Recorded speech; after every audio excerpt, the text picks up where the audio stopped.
यह देश सनातन के संतानों का है। ये देश इस्लामिक राष्ट्र को उदय करने का नहीं है।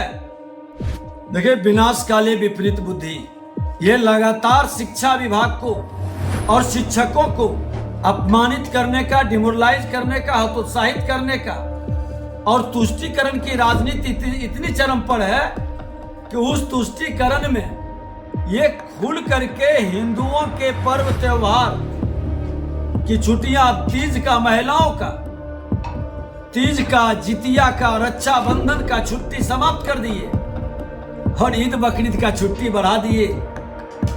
और इस्लामिक राष्ट्र इस देश पर 1000 वर्ष के लगभग, जिसमें 700 वर्ष गुलाम बनाकर रखा था, वह माहौल भारत के अंदर, जिस भारत का हृदय और धड़कन बिहार है, वहां लागू नहीं होने देंगे।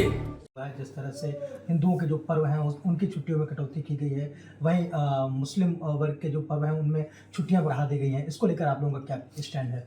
देखिए, विनाश काले विपरीत बुद्धि, ये लगातार शिक्षा विभाग को और शिक्षकों को अपमानित करने का, डिमोरलाइज करने का, हतोत्साहित करने का और तुष्टीकरण की राजनीति इतनी चरम पर है कि उस तुष्टीकरण में ये खुल करके हिंदुओं के पर्व त्योहार की छुट्टियां, तीज का, महिलाओं का तीज का, जितिया का, रक्षाबंधन का छुट्टी समाप्त कर दिए और ईद बकरीद का छुट्टी बढ़ा दिए। अरे, तुष्टीकरण की राजनीति की भी एक सीमा होती है। यह देश सनातन के संतानों का है। ये देश इस्लामिक राष्ट्र को उदय करने का नहीं है।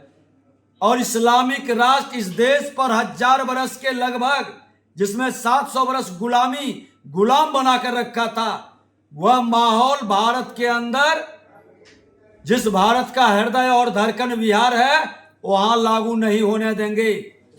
बिहार सांस्कृतिक विरासत की धरोहर और कई धर्मों का उद्गम स्थल है।